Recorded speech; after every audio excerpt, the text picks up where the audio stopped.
안녕하세요. 오늘의 데일리 뉴스레터에 오신 것을 환영합니다. 1. 삼성, TSMC 인수계획 추진. 2. 독일도 결국 한국과 방산 경쟁 포기 선언. 3. 한 전투기, 나토 공식 인증 획득. 한번 진실을 알아봅시다. 삼성전자의 3나노 반도체 기술 개발. 많은 전문가들의 예측을 비껴가고 삼성전자가 3나노 경쟁에서 승리를 차지하면서 1등 자리에 있던 TSMC는 대위기를 맞았습니다. 게다가 TSMC의 주요 단골인 인텔도 협력을 거부하며 TSMC가 구축한 공고한 위치가 흔들렸죠. 미국의 IT 기업들 역시 TSMC보다 삼성과의 협력에 관심을 보이는 상황. 대만 공격을 앞두고 있는 중국의 위협 역시 높아지는 가운데 자칫 잘못하면 TSMC가 무너질 수도 있다는데요. 삼성에서는 위기에 몰린 TSMC를 인수할 계획까지 세우며 공격적인 모습을 보이고 있습니다. TSMC와 삼성의 치열한 다툼.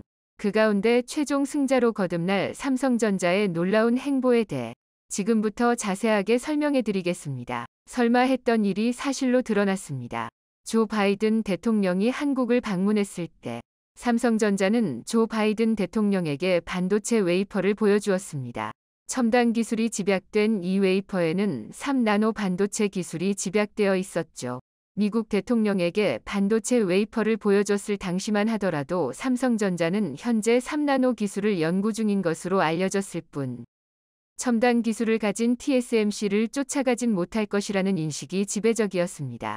3나노 반도체 기술 개발 최초는 TSMC가 차지할 것이라고 많은 이들이 바라봤죠.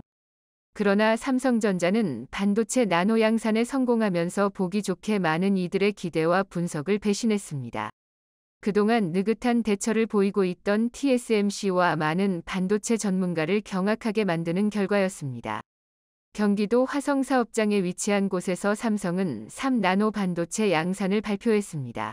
차세대 트랜지스터 게이트 오러라운드 GAA 기술을 적용했다고 말하며 TSMC보다 한 단계 더 앞섰다는 발표를 한 것입니다. 본격 양산 작업도 순조롭게 진행 중이라는 이야기도 남겼죠. TSMC의 기술로 뒤처졌던 삼성전자가 역전에 성공한 것입니다. 삼성전자 파운드리 매출은 6조 4천억 원 수준, 시장 점유율은 1분기 16.3% 수준에 불과합니다. TSMC는 이에 비해 53.6%를 기록해 압도적인 시장 지도자 위치를 선점하고 있었죠. 그러나 대한민국의 삼성전자가 TSMC를 처음으로 추월하면서 우위를 차지할 수 있게 된 것입니다. 반면 TSMC는 3나노 개발에서 한국에 밀리는 수모를 겪으면서 세계 최강 반도체 기업이라는 명예가 훼손되었죠. 그런데 대체 3나노 반도체 기술이라는 게 무슨 뜻일까요? 사실 반도체 전문가가 아닌 이상 이를 쉽게 이해하기 어려운데요. 반도체 기술에서 가장 중요한 것은 회로입니다. 회로는 반도체 공정에서 전기 신호들이 지나다니는 길을 의미하는데요. 숫자가 작을수록 그만큼 반도체에 새겨진 전기 회로가 가늘다는 의미로 더 많은 회로를 새길 수 있다는 것을 의미합니다. 회로가 많이 새겨진 반도체일수록 더 많은 일을 할 수 있기에 같은 면적에서 더 많은 회로가 새겨지면 더 우수한 반도체라 할 수 있죠. 현재 기술로는 나노미터 수준에서 이 집약 회로를 만들고 있습니다. 회로가 작아질수록 상호 간섭이 심해지기 때문에 간섭 없이 집약된 회로를 많이 배치하는 기술이 매우 중요한데요. 삼성전자와 TSMC가 이 분야에서 노하우를 가지고 있는 상황. 이전 세대 기술인 4나노 기술은 두 기업 모두 보유하고 있기에 4나노보다 더 작은 3나노 시장을 누가 먼저 앞서는지에 따라 반도체 시장 점유율 차이가 발생할 수 있습니다. 그런데 삼성전자가 경쟁에서 치고 올라서면서 많은 IT 기업들이 삼성을 다시 본 것입니다. 당장 인텔이 TSMC와의 계약을 취소하며 간을 보기 시작한 것입니다. 대만 매체에 따르면 인텔이 차세대 CPU인 메테오 레이크의 GPU 생산 주문을 TSMC에 맡겼다가 취소한 사실이 알려졌죠. 인텔 공식 입장은 메테오 레이크의 내부 문제로 2023년까지 양산을 미룬 것이라고 밝혔는데요. 하지만 주요 업체인 인텔이 발을 뺀 것은 TSMC 입장에선 간단한 문제가 아닙니다. 파운드리 반도체를 수주받아 업체 대신 생산하는 TSMC 입장에서는 주요 업체 취소가 곧 자금 확보의 실패로 연결됩니다. TSMC 위 기술력을 보여주지 못하는 점 역시 큰 손해죠. 다급한 TSMC는 삼성의 발표에 맞서 최근 놀라운 발표를 선보였는데요. 애플을 3나노미터 공정 첫 고객으로 확보하고 3나노 반도체 양산에 들어간다는 소식을 공개한 것입니다. 애플은 맥북 프로에 탑재하는 M2 프로 칩의 대상자로 TSMC가 개발하는 3나노 공정 반도체를 이용하기로 결정한 것이죠. 하지만 삼성전자의 뒤를 이어 급하게 기술을 선보이면서 많은 전문가들이 TSMC 개발에 의구심을 드러냈죠. 대형 고객사인 퀄컴과 엔비디아와 같은 회사들은 예년 같았으면 TSMC를 선택했지만 이번에는 선택을 미루며 삼성과 TSMC를 고민하는 상황. 기술을 먼저 삼성전자가 선점한 덕분에 TSMC와 경쟁이 가능해졌죠. 경쟁자의 성장만이 문제의 전부는 아닙니다. 대만을 시야에 둔 중국의 압박이 TSMC 위 존망을 위태롭게 하는 요소입니다. 대만을 중심에 두고 사업을 전개하던 TSMC는 주요 생산 라인이 대만에 몰려있기에 중국의 포격에 절대 안전하다고 할 수 없죠. 펠로시 의장의 방문을 기점으로 급격하게 악화된 중국과 대만 관계. 대만의 중요 기업인 TSMC 역시 주요 고객이 중국에 있기에 미국과 중국의 힘겨루기 상황에서 자유롭지 못한 기업입니다.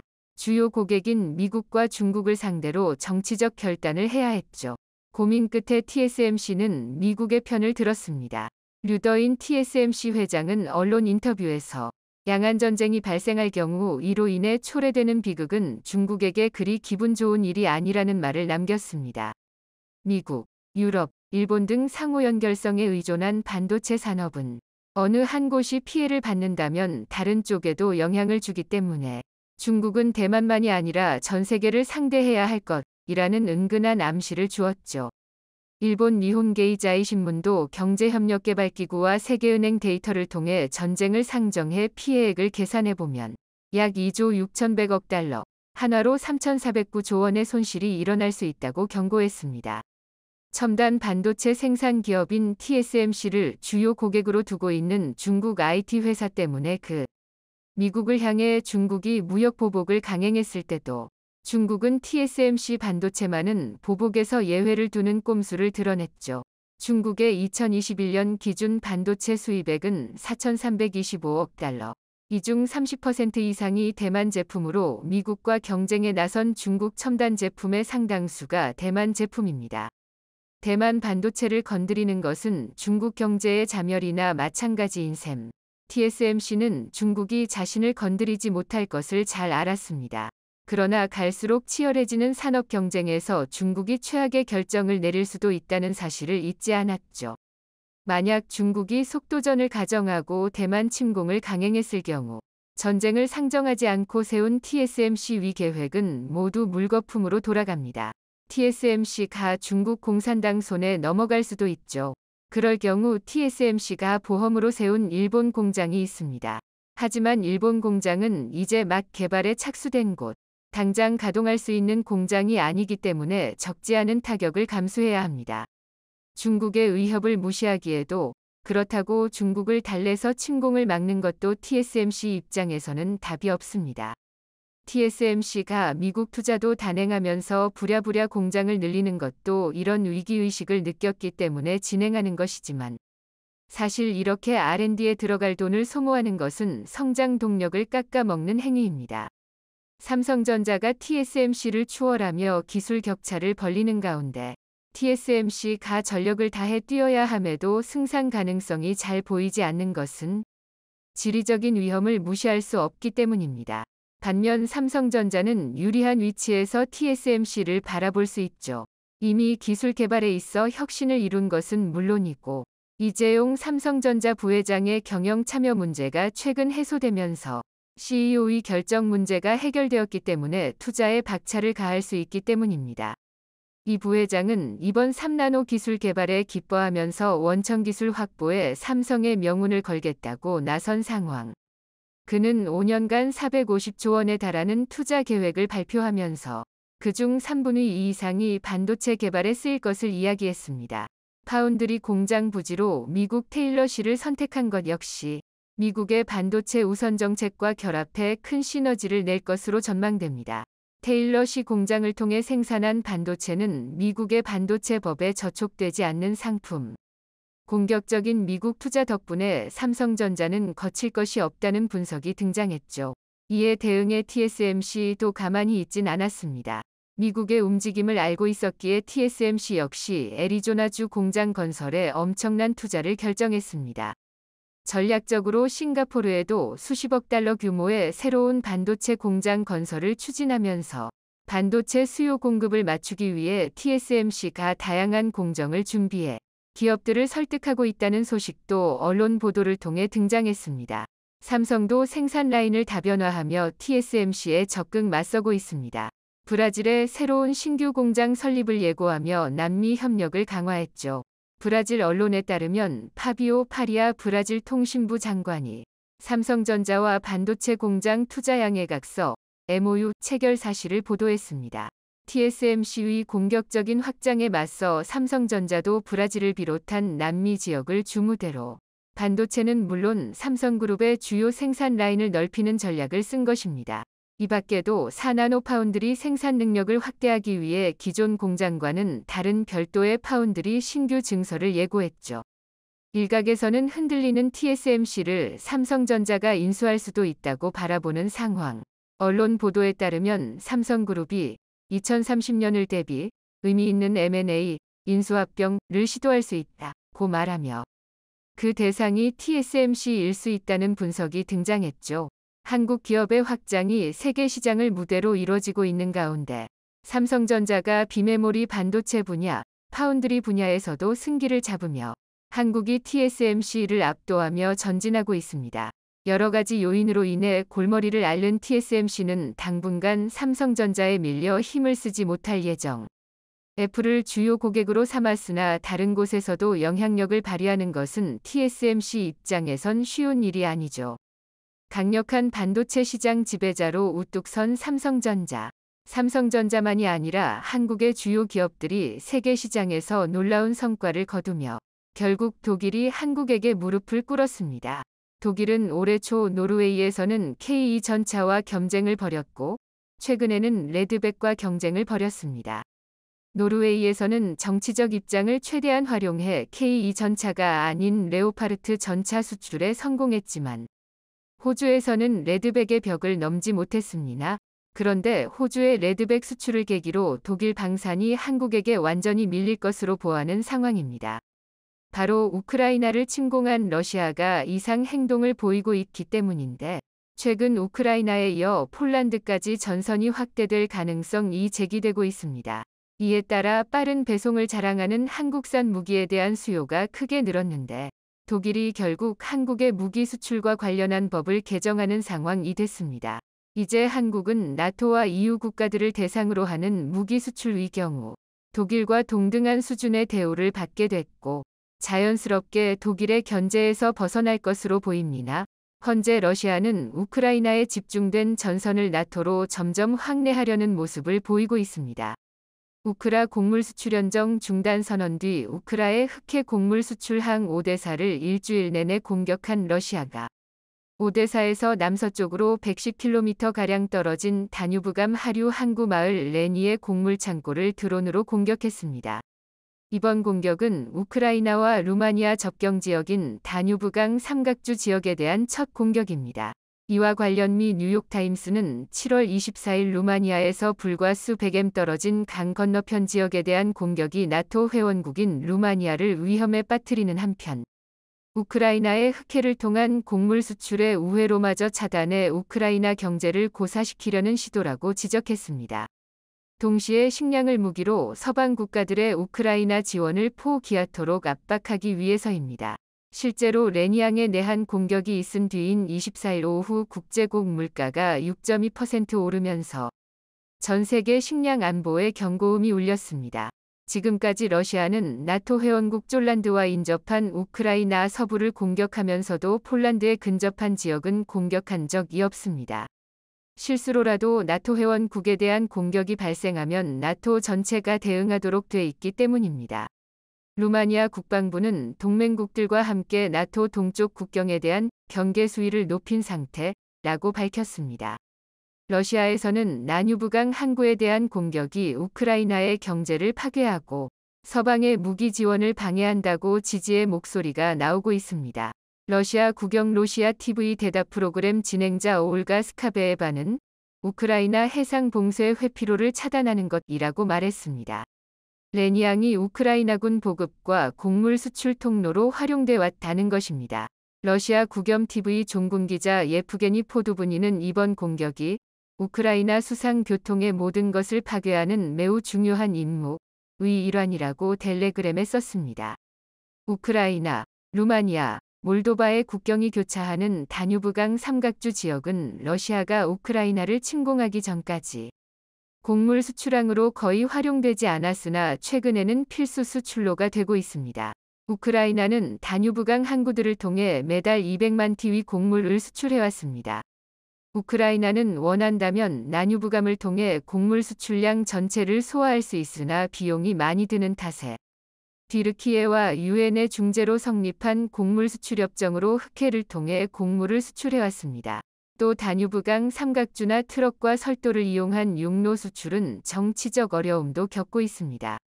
동유럽 국가 농민들이 다뉴브강과 육로를 통해 수출되는 우크라이나 곡물 일부가 유럽 시장에 풀리면서 곡물 가격이 하락했다며 크게 반발하고 있기 때문입니다. 불가리아, 헝가리, 폴란드, 루마니아, 슬로바키아 5개국은 사국 농업을 보호하기 위해 우크라이나의 밀, 옥수수, 포도씨 및 해바라기씨 국내 판매를 금지해야 한다고 주장했고 우크라이나의 육로를 통한 곡물 수주를 지원해왔던 유럽연합은 5개국이 주장한 판매 금지를 일시적으로 허용한 상황입니다. 우크라이나를 압박하겠다는 러시아의 전략이 나름 효과적인 결과를 내고 있다고 볼 수 있습니다. 러시아가 다음 목표로 노리는 곳은 폴란드로 보입니다. 벨라루스에 있는 러시아 민간 용병 기업 바그너그룹 용병들이 불법 이주민으로 위장해 국경을 맞댄 폴란드로 침도할 수 있다는 경고가 나오고 있기 때문입니다. 7월 29일 로이터 통신 등에 따르면 마테우시 모라비에츠키 폴란드 총리는 이날 폴란드 남부 글리비체 무기 공장을 방문해 바그너그룹 부대 약 100명이 폴란드와 리투아니아 국경에 가까운 벨라루스 서부 그로드노 근처로 이동했다고 밝혔습니다. 이어 아마도 벨라루스 국경 수비대로 위장해 불법 이민자들 위 폴란드 입국을 돕거나 스스로 불법 이민자인 척하고 폴란드에 침도하려 할 것이라며 상황이 더 위험해지고 있다고 우려했습니다. 폴란드와 리투아니아 국경에서 각각 15km, 30km 밖에 떨어져 있지 않은 그로드노는 양국 사이의 길이 96km 육로인 수바우키 회랑, 관호 가깝습니다. 수바우키 회랑은 발트해 연안 러시아 영토 칼리닝그라드와 벨라루스를 연결하면서 동시에 발트 3국과 다른 유럽연합 국가를 잇는 유일한 육상 통로입니다. 러시아가 이곳을 장악하면 발트 3국과 나토의 다른 회원국 올 사실상 분리할 수 있는 요충지로 꼽힙니다. 폴란드는 바그너그룹 용병들의 이가는 움직임을 정규 및 비정규전과 사이비전을 결합한 하이브리드 공격으로 보고 리투아니아 라트비아와 함께 벨라루스 방면 국경 폐쇄를 검토하고 있습니다. 마리우시 카민스키 폴란드 내무장관은 27일 국경 폐쇄 가능성에 대해 리투아니아 라트비아와 험해 중이다. 바그너그룹이 나토와 EU 국경에서 심각한 일을 벌인다면 벨라루스의 완전한 고립을 뜻하는 조처를 결의할 가능성을 배제할 수 없다고 말했습니다. 푸틴 러시아 대통령은 이날 상트페테르부르에서 열린 러시아 아프리카 정상회의 후 기자회견에서 러시아와 나토의 직접 충돌 가능성에 대해 우리는 어떤 시나리오에도 항상 준비돼 있다. 그러나 아무도 충돌을 원하지 않는다고 말했습니다. 그러나 이 말을 고지곳대로 믿는 사람은 없을 것입니다. 이런 가운데 폴란드가 벨라루스에서 군용기가 연공을 침범해 넘어왔다고 비판하며 이에 맞서 동부 국경 지역 일대에 병력을 추가로 급파했다고 밝혔습니다. 1일 폴란드 국방부는 홈페이지를 통해 군 지휘부 상황 분석 결과 2023년 8월 1일 국경지대에서 훈련 중이던 벨라루스 행기 2대가 폴란드 연공을 침범한 것으로 확인됐다고 밝혔습니다. 이어 벨라루스 측은 앞서 폴란드 스계 훈련 사실을 알린 바 있다고 설명했습니다. 다만 폴란드 국방부는 영공 침범은 비하워 비에자 삼림지대에서 매우 낮은 고도로 발생해 레이더 시스템으로 감지하기 어려웠다. 아침 발표에서 레이더 시스템이 영공 침범을 기록하지 않았다고 밝힌 이유라고 덧붙였습니다. 앞서 폴란드 동부 도시 비하워 비에자 일대 주민들은 SNS를 통해 벨라루스의 국경 침범을 주장하는 글을 올렸습니다. 폴란드군은 당일 아침 이러한 내용을 부인했다가 국방부 발표를 통해 뒤늦게 벨라루스의 영공 침범을 공식화했습니다. 비하워 비에자 삼림지대는 폴란드와 벨라루스 국경지대에 건쳐 있는 유럽 최대이자 최후의 원시림입니다. 벨라루스 헬기가 유럽의 아마존으로 물릴 만큼 물창한 삼림지대에서 낮은 고도로 영공을 침범해 레이더로는 감지하기 어려웠다는 것이 폴란드 국방부 주장입니다. 폴란드 국방부는 사태 이후 폴란드 국가안보국방위원회 의원장인 마리우시 부와슈차크 부총리 겸 국방장관이 비상회의를 소집하고 국경지대 병력 증강을 지시했다고 밝혔습니다. 부와슈차크 장관은 해당 지역에 전투용 N기를 포함한 추가 병력 및 군사 자원 할당하라고 지시한 것으로 알려졌습니다. 폴란드 국방부는 또 나토의 국경 침범에 대해 보고하고 벨라루스 대리 대사를 조치해 해명을 요구했다고도 전했습니다. 그러면서 추가 도발 가능성이 있으므로 러시아와 벨라루스의 책임 있는 해명을 요구한다고 밝혔습니다. 벨라루스는 폴란드가 병력 증강을 정당화하려 한다며 영공 침범을 즉각 부인했습니다. 벨라루스 국방부는 텔레그램을 통해 폴란드의 주장은 억지다. 국경지대 군 병력 및 수단 증강을 위한 정당화 수단이라며 폴란드가 해외의 주인님들과 험해 후 말을 바꿨다고 비난했습니다. 벨라루스 국방부는 폴란드가 아침에는 레이더에 기록된 영공 침범은 없다고 국민을 안심시켜 놓고 해외의 주인님들과 3일 후 저녁 무렵에는 매우 낮은 고도에서 국경을 넘어 감지 레이더에 감지되지 않았다고 말을 바꿨다고 주장했습니다. 이어 할머니 한 분이 말씀하셨다는 식이다. 폴란드의 객관적 자료로 확인되지 않은 주장이라고 선을 그었습니다. 이와 관련해 미국 CNN 방송은 바그너 그룹이 흐로드나에서 정확히 무엇을 하고 있는지는 불분명하다면서도 수바우키 회랑 근처에 러시아의 연합군을 배치하는 것은 나토와 EU 회원국을 뒤흔들 수 있는 전선의 확대를 의미한다고 분석했습니다. 루카셴코 벨라루스 대통령은 폴란드는 우리가 바그너 용병들을 붙잡고 있기를 기도해야 한다며 우리가 없었다면 그들은 빠져나와 세수프와 바르샤바를 박살냈을 것이라고 경고하기도 했습니다. 그러면서 폴란드가 나를 비난해선 안 되고 오히려 고마워해야 한다. 고 강조했습니다. 제수프는 우크라이나 국경 인근 폴란드 도시이고 바르샤바는 폴란드의 수도입니다. 루카셴코 대통령은 지난달에도 푸틴 러시아 대통령과의 회담에서 바그너 그룹이 폴란드 진격을 원하고 있다고 언급한 바 있습니다.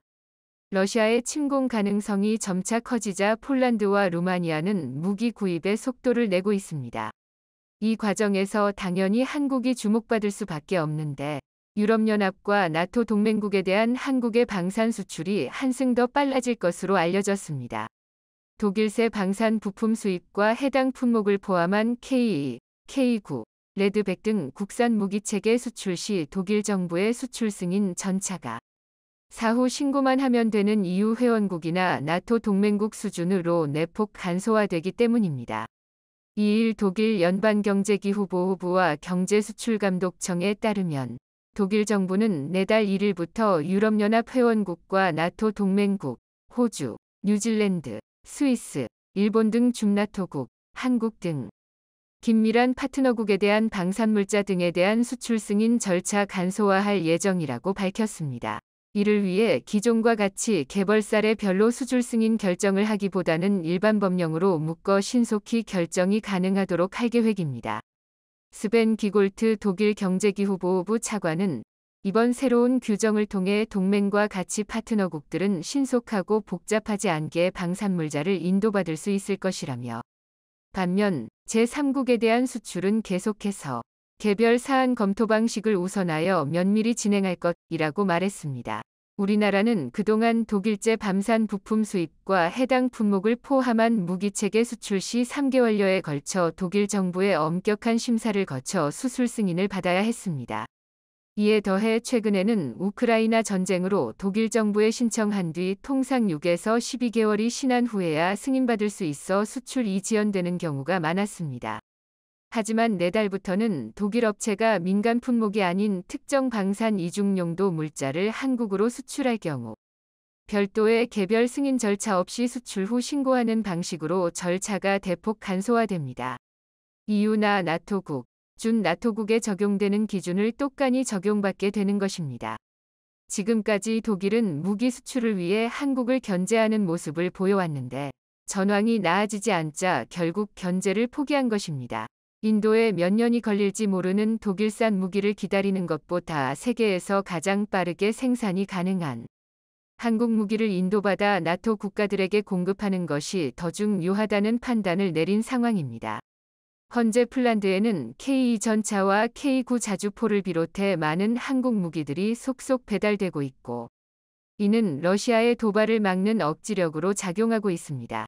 이미 한국산 무기가 도착하기 시작한 현재 시점에서 러시아의 공격은 실패로 돌아갈 확률이 높은데 우크라이나를 참공할 때처럼 무모한 행동에 나설지 관심이 모아지는 상황입니다. 작년에 폴란드 수출로 본격적으로 글로벌 시장 진출 발판을 마련한 FA-52. 유럽에서 초대박을 외르키고 있습니다. 나토에서 인정해준 전투기로 레벨을 한 단계 올리며 여기저기서 러브콜이 끊이지 않고 있는 건데요. 그런데 중국이 이런 상황을 탐탁지 않아 하는 등 발칵 뒤집어졌다고 하는데 오래도록 구식인 소련제 미그-29 전투기를 조종해온 폴란드 공군이 FA-52 빠른 반응 속도에 엄청난 감탄을 쏟아냈습니다. 지난해 폴란드의 FA-59매 계약에 따라 최근 FA-50 조종법을 배우기 위해 우리 공군 부대를 찾은 폴란드 조종사 4명이 4개월의 비행 교육을 마치고 보인 반응인데요. 공군에 따르면 폴란드 조종시들은 FA-50 모체인 초음속 고등훈련기 T-50과 전소입문기 타-50으로 운용법과 실전적 전투기술을 연마했고 마침내 지난달 22일 수료를 마쳤습니다. 한국에서 비행 교육을 마친 야체크 스톨라레크 폴란드 공군 소령은 전투기 가속도가 제 생각보다 빨라 놀랐다며 성능 또한 기대했던 것보다 좋아 감탄이 계속 쏟아져 나왔다. 고 소감을 밝혔습니다. 스톨라레크 소령은 TA-50는 굉장히 인체공학적으로 설계됐고 내부에도 계기 정보들이 많아 조종사들이 더 수월하게 임무를 수행하도록 도와줬다며 한국에서 습득한 경험과 비행 기술이 폴란드에서 큰 도움이 될 것이라고 말했습니다. 스톨라레크 소령과 함께 이번 비행 교육에 참여한 다른 이들도 FA-50에 대해 엄지를 치켜 세우는 등 엄청난 만족감을 보였는데 여기에 더해 KF-21까지 욕심이 난다. 고 솔직한 마음을 토로했는데요. 실제로 무어디코브스키 대위는 한국이 KF-21을 개발한 사실을 알고 있다며 KF-21에 대한 기대감이 크다. 기회가 된다면 KF-21 조종물 배워보고 싶다. 고 강조했습니다. 폴란드 공군 내부에서 벌써 KF-21에 대해 한껏 기대감을 드러내고 있는 만큼 조만간 폴란드에서 FA-50에 이어 KF-21을 도입할 가능성이 커 보이는데요. 이렇듯 한국산 전투기와 비행 교육이 만족스러웠던 폴란드 공군에게 또 다른 희소식이 나왔습니다. 최근 KAI와 국방신속획득기술연구원이 AI 기반 전술개발 훈련용 모의 비행 훈련 체계 개발에 나서면서 앞으로는 빅데이터로 실전에 가까운 대규모 훈련이 가능해져 조종사 육성이 더 빨라질 것으로 보이기 때문입니다. 더구나 FA-55는 6세대, 7세대 진투기가 등장하는 시대에도 지금처럼 활약 가능한 기체로 이런 사실은 미국의 사례만 봐도 알 수 있는데요. 최근 미 군사 매체 워존은 미 공군이 향후 20년 이상 F-16을 운용하기 위해 수명 면장 프로그램과 성능 개량 프로그램에 엄청난 자금을 쏟아붓고 있다고 보도했습니다. 사실 앞서 미 공군은 F-16 퇴역이 시작되는 2030년까지 이를 대체하기 위한 F-35 3호A 전투기를 도입하겠다고 밝혔었는데 이번에 보도된 내용을 보면 완전히 입장이 달라진 걸 확인할 수 있습니다. 실제로 F-16 수명 연장과 개량 계획에 따라 F-35 도입 숫자가 달라질 수도 있다는 사실을 드러내고 있습니다.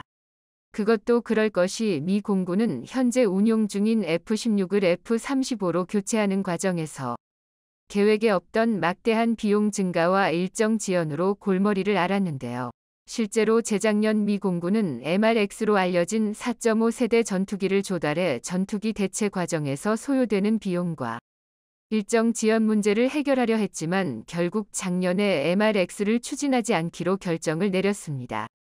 이는 과거에 미국이 F-16 모두 스텔스 전투기인 F-35로 교체하겠다고 강력하게 나왔던 것과는 사뭇 다른 행보로 F-16이 현재 미 공군에서 엄청난 역할을 하고 있는지 알 수 있는 대목입니다.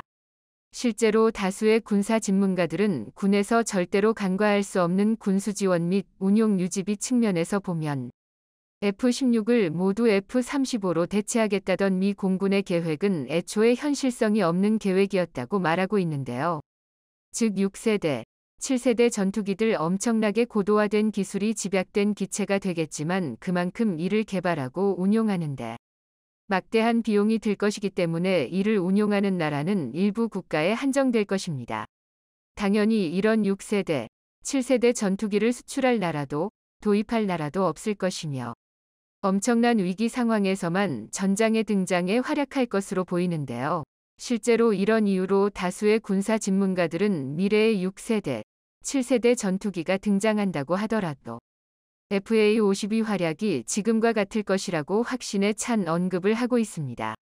재정이 부족한 동유럽, 동남아시아, 남미, 아프리카 등 시장에서는 심지어 F-16이 단종되는 때가 되더라도 FA-50과 같은 가성비가 뛰어난 전투기를 여전히 선호할 거라는 겁니다. 그리고 이런 현상은 최근 러시아 우크라이나 사태를 통해서도 드러나고 있는데 실제로 FA-50은 가성비를 무기로 뛰어난 품질과 경제성으로 우크라이나 사태 이후 가치가 급격하게 상승했습니다. 그리고 최근엔 남중국해에서 중국과 영유권 분쟁을 벌이고 있는 동남아시아에서 FA-52 주가가 뛰어오르며 중국을 견제하기 위한 특단의 대안으로 제시되고 있는 상황인데요. 실제로 필리핀은 자신들의 최초 전투기인 FA-50을 도입한 이후 기대보다 뛰어난 성능을 냈다며 한국산 무기로 중국 포위망을 구축하려고 하는 중으로 KF-21 추가 수출까지 기대되고 있는 상황입니다. 이와 관련해 필리핀 매체 비즈니스 미러는 필리핀 공군의 차기 다목적 전투기 프로젝트에 KF-21이 유력한 후보로 떠오르고 있다고 밝혔습니다.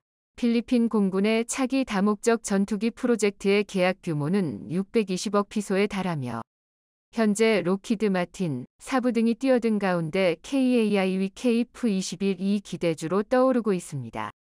KAI 김상은 본부장은 필리핀이 FA-50 세계 대대를 확보하고 개량한다면 중국을 막을 수 있는 효율적인 대안이 될 것이라며 같은 급의 기체 중 가장 뛰어난 성능을 보이며 6세대로 진화가 가능한 KF-21이 필리핀에게 가장 적합하다고 제안한 상태입니다. 방공식별 구역을 넘나드는 중국산 전투기를 견제하는 임무를 수행하고 있는데요. 실제로 작년 3월 필리핀은 중국의 물법 어선이 배타적 경제 수역에 출몰하자 FA-50을 급파했고 당시 FA-50 온 중국 어선들 위에서 저군 비행으로 압박하는 등 조랭랑을 치게 만들었습니다. 게다가 FA-50은 남중국해 촉계 임무와 같은 연공 초계 활동에도 투입되며 필리핀에서 눈부신 활약을 하고 있는데요. 이렇게 FA-50이 중국을 견제하는 데 엄청난 성과를 내자 필리핀과 마찬가지로 남중국해에서 중국과 대치하고 있는 말레이시아에서도 FA-50을 도입하기로 하면서 중국이 치를 떨고 있다고 합니다.